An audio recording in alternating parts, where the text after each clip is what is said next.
Hello, I'm Mike Gambardella, and welcome to the latest episode of Pat's Latest. The NFL honors are in, the awards have been handed out, the Hall of Fame class is out, and there's even more going around. Yes, Myles Garrett. I know nobody wants to hear about it, so we won't even throw it in the rundown today. We'll quickly say that, according to DraftKings, the Patriots are the fifth most likely team to trade for Myles Garrett. Again, big if there. And the most likely scenario at plus 300 is him going back to the Browns. The Commanders, Raiders, and Lions are all ahead. But just an update for our fans out there. We'll get into the full rundown now and start with the NFL Hall of Fame. And a bit of a shocker in that Adam Vinatieri and Eli Manning are not in the Hall of Fame. Not first ballot Hall of Famers. Doesn't mean they won't get in, but mildly surprising that both players will have to wait another year at least to hear their name called.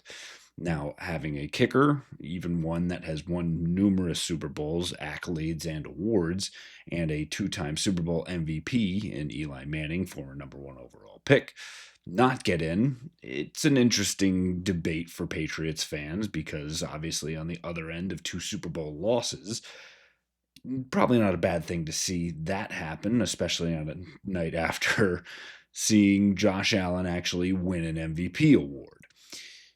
It's not a full open and shut case, and there's a lot of people talking about what are the qualifications and who should get in and who shouldn't. The class of Sterling Sharp, Eric Allen, Jared Allen, and Antonio Gates getting in for 2025. Others like Luke Kuechly, Steve Smith. There is a lot of talent out there that should and can be considered for the Hall of Fame. Who actually gets in at the end of the day is really anyone's guess. And until I think it's a standardized mechanism for when players get in, who and how, and what really is the true definition of a Hall of Famer and players worthy of Canton comes to fruition, we'll continue to have these debates. I think both players will probably hear their name called next year, and both are deserving of such the honor. If you just even look at their resumes and stack up, if you want to put Eli Manning against what Troy Aikman has done, what Adam Vinatieri done versus any kicker in the Hall of Fame. And I think actually the Patriots will have another kicker added to that mix next year, as Steven Gostkowski will have his name on the ballot in 2026, along with Julian Edelman, another Super Bowl MVP that has an impressive resume, but perhaps not the counting stats that a lot of the true number one wide receivers have had in the NFL. So again, case by case basis. And the other part that goes against you is who else is up for the award. Names that'll be on the ballot next year: Larry Fitzgerald, Drew Brees, Phillip Rivers, Jason Witten, Frank Gore, just to name the top of the list there. So plenty of players to continue to debate, but at least for this year, no Eli Manning, no Adam Vinatieri, but next year potentially could have a fairly Patriots-heavy class, but we'll see how that one comes to fruition as well. As the Super Bowl media week continues before the big game on Sunday, Teddy Bruschi took the time to jump on the local Boston media affiliates that are down in New Orleans and was talking about how the balance of what Mike Vrabel will bring to the locker room and the culture fit for the Patriots, and having other head coaches, specifically for Josh McDaniels. And would he potentially say, hey, I'm a defensive guy, so I will just let Josh run with the offense? And Teddy, when Scott Zolak asked him that question, pretended not to hear him, then started laughing hysterically, because he truly believes that Mike Vrabel is that presence that will, at the end of the day, make every call and step in when it needs to happen.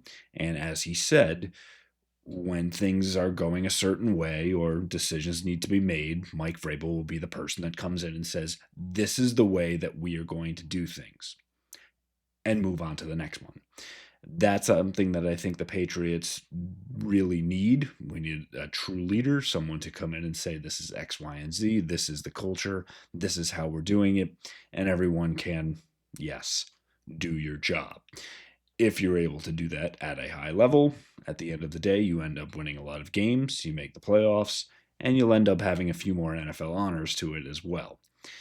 Again, the media tour continues for the Patriots, whether it's Drake May, whether it's about Mike Vrabel, whether it's everyone down in New Orleans. There's going to be a lot of everyone really giving their opinion on what the Patriots have done. And so far, for the hiring of Mike Vrabel, the assembling of his staff, of putting Drake May in a position to represent the brand, he has done so very well. If that translates and how it does for free agency, that remains to be seen. Again, the big name that everyone keeps talking about, especially as one of the top offensive weapons available, Tee Higgins. We'll continue to talk about him until he finally signs somewhere. But the one person that really knows how good Tee Higgins is and can be is Joe Burrow. And he was quick to point out that he wants him back. And I don't think this is something that people have talked about. We've kind of assumed that in free agency that the Bengals will let him walk, that after franchise tagging Tee Higgins and not giving him that extension up front, that Joe Burrow would be without him next year. Well, Burrow has come out, whether Cincinnati wants him to or not, and said he wants Jamar Chase, he wants Tee Higgins, and he wants Trey Hendrickson, a player up for Defensive Player of the Year and led the league in sacks last year. He wants all of them, and he's willing to restructure his contract to make that happen.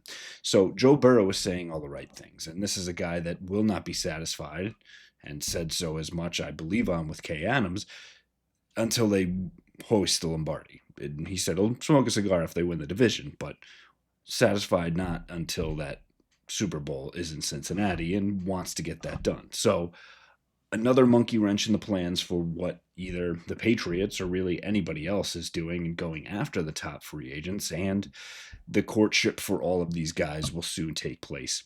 But Joe Burrow, again, throwing that monkey wrench that Cincinnati is not out of this, and anyone that has the salary cap, whether it's the Patriots with $120 million or anyone else out there willing to fork it over. Again, we had joked about, and not really joking, saying this is a $30 million wide receiver. Suddenly that price tag continues to go up and bidding war becomes even more. And that's where we'll have the discussions of what is plan B, C, D, E, and down the alphabet. And at what point does the front office, Elliott Wolf, Coach Vrabel, decide, hey, we're getting priced out of what we need to do here.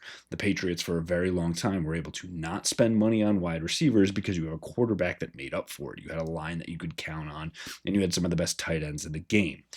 Right now, you have a reliable tight end. You have a line that does not exist that will have to be addressed. You have an upcoming quarterback and a lot of questions at receiver. So a lot has to take place in free agency. A lot of plans have to continue to be on the table, and if it's up to Joe Burrow, it will not include Tee Higgins. Our last part today is that NFL honors, and both Drake May and Christian Gonzalez earned vote for major awards. Drake May as the Offensive Rookie of the Year, who finished 7th overall in that voting, behind the winner, Jaden Daniels. Other players, Brock Bowers of the Raiders, Bo Nix, Brandon Thomas from the Jacksonville Jaguars, Malik Neighbors, and the surprising rookie running back from the Tampa Bay Buccaneers, Bucky Irving. The fact that Drake May's even on this after not starting for the first 6 games and having the Patriots only go 4-13 is truly impressive, and another tip of the cap to what Drake May was able to accomplish in year 1. For Christian Gonzalez, as a potential comeback player of the year, overcoming that injury and acquitting himself as a top 5 cornerback in this league, and fittingly so, finishing top 5 in the comeback player of the year voting. It was actually Joe Burrow that took home that award as the comeback player of the year. A difficult award this year with the likes of Sam Darnold. Very surprising to see him have the Minnesota Vikings 1 win away from the top seed in the NFC, and Damar Hamlin for everything that he has experienced with suffering cardiac arrest on the field to become a starter for the Buffalo Bills, who were just a win away from the Super Bowl this year as well. Again, we will continue to bring you everything that we see out of Media Week down at the Super Bowl. The big game coming up here on Sunday with the Chiefs and Eagles going at it once again. And we ask that you please subscribe to our channel, jump in the comments and let us know who you think should be in the Hall of Fame, and if another Patriot will see their name added to the prestigious list anytime soon.